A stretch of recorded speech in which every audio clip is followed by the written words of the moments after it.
Hello बच्चों, let's read this question. So this question says, a particle starts from the origin 0 and rests and moves with a uniform acceleration along the positive x-axis. Identify all figures that correctly represent the motion qualitatively, where a is acceleration, v is velocity, x is displacement and t is equal to time. Okay तो चलिए बच्चों, अब हम इस question को start करते हैं।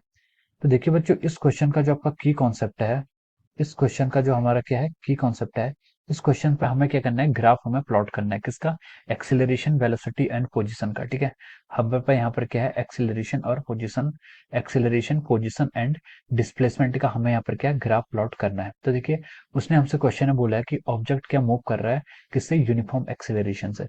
तो जो यहाँ पर एक्सेलरेशन है वो क्या आपका यूनिफॉर्म है। हम लिख सकते हैं कि acceleration here is uniform acceleration. तो चलिए बच्चों, अब हम इसकी कॉन्सेप्ट से इस क्वेश्चन को स्टार्ट करते हैं।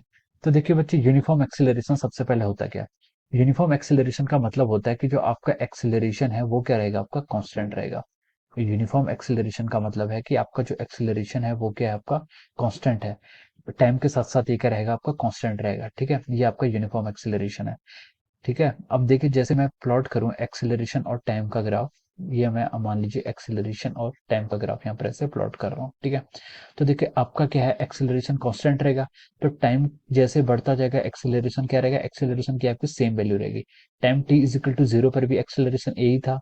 Time T is equal to मान लीजिए टी1 है कोई, इस पर भी एक्सेलरेशन ए रहेगा। और कोई टाइम मान लीजिए टी2 है, तो यहाँ पर भी आपका एक्सेलरेशन क्या रहेगा, टी2 ही रहेगा। तो इसका मतलब है कि आपका एक्सेलरेशन कांस्टेंट है, टाइम के साथ साथ चेंज नहीं हो रहा है। तो हम बोल सकते हैं कि this is the uniform acceleration. ठीक है, तो देखिए ये हमारा यूनिफॉर्म एक्सेलरेशन का ग्राफ हो गया। अब हमसे पूछा है कि वेलोसिटी और टाइम का ग्राफ प्लॉट कीजिए। ठीक है, तो देखिए वेलोसिटी और टाइम का ग्राफ हमें जब प्लॉट करना है, तो ये हमारा क्या, देखिए हम क्या करते हैं, वेलोसिटी आपका क्या हो गया, वाई एक्सिस के अलोंग हमने वेलोसिटी दिखा दी, और एक्स एक्सिस के अलोंग हमारा टाइम एक्सिस है। देखिए अब आपका एक्सेलरेशन कांस्टेंट है, we know that from the definition acceleration क्या होता है आपका, D V by D T. Acceleration is equal to change in velocity per unit time. और हम यहाँ से लिख सकते हैं, देखिए डीवी इज इक्वल टू कितना आ जाएगा, ए डी टी। ओके, ठीक है, ये क्या गया आपका, D V is equal to A D T. अगर हम इसका इंटीग्रेशन करें, दोनों साइड अगर हम इंटीग्रेट करें, तो हम इसे लिख सकते हैं वी, एक्सेलरेशन आपका कांस्टेंट है, टी प्लस कोई कांस्टेंट सी। तो देखिए ये जो आपकी इक्वेशन बननी है, ये क्या बननी है, आपकी इक्वेशन ऑफ स्ट्रेट लाइन बननी है। ठीक है, और उसने बोला कि पार्टिकल आपका ओरिजिन भी जीरो से स्टार्ट होता है, तो हम इसको सीधे लिख सकते हैं v is equal to A T. ठीक है, तो देखिए v और एक्सपोजिस वेलोसिटी और टाइम का जो ग्राफ आ रहा है, ये एक स्ट्रेट लाइन की इक्वेशन आ रही है। Make it equation number 1। ये क्या है, एक स्ट्रेट लाइन की इक्वेशन आ रही है जो पास कहाँ से हो रही है, ओरिजिन से। तो हम वेलोसिटी और टाइम का अगर ग्राफ प्लॉट करें, तो ये आपका इस तरीके से आएगा, this is the graph of the, और जो उसका स्लोप आएगा ये। ठीक है, इसको एंगल को थीटा मान लीजिए। तो यहाँ पर से जिसका स्लोप है वो किसके इक्वल आएगा, आपका एक्सेलरेशन के इक्वल आ रहा है। देखिए y equal to mx plus c से अगर हम इस इक्वेशन 1 को कंपेयर करेंगे, तो हमारा स्लोप कितना आ रहा है, यहाँ पर से a आ रहा है। ठीक है, तो ये देखिए ये हमारा पहला ग्राफ हमने एक्सेलरेशन टाइम का ड्रॉ किया। अभी हमने वेलोसिटी का ग्राफ क्या ड्रॉ कर दिया। अब हमें थर्ड किसका करना है, पोजिशन और टाइम का।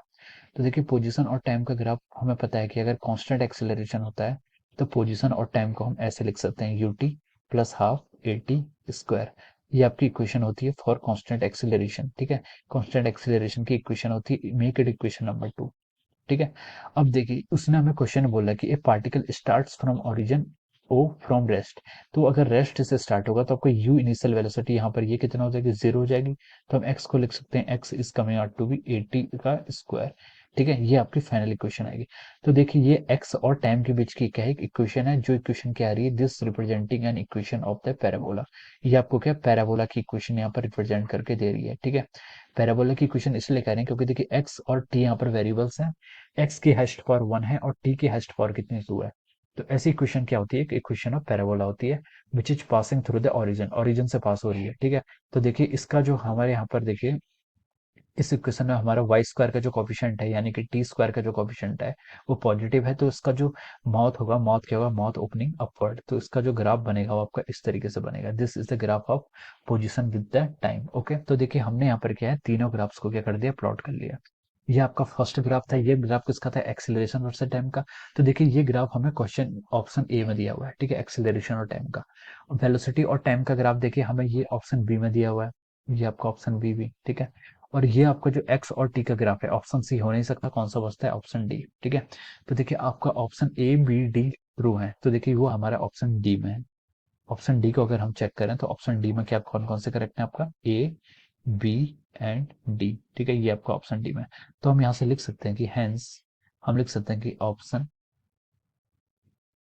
D is correct. हम यहाँ से लिख सकते हैं कि जो आपका ऑप्शन डी है वो क्या आपका करेक्ट ऑप्शन है। ठीक है, so this will be our final answer. ठीक है, ये क्या हो जाएगा आपका फाइनल आंसर हो जाएगा। ठीक है, ऑप्शन डी जो हमें गिवन है यहाँ पर, ये आपका क्या हो जाएगा, फाइनल आंसर हो जाएगा।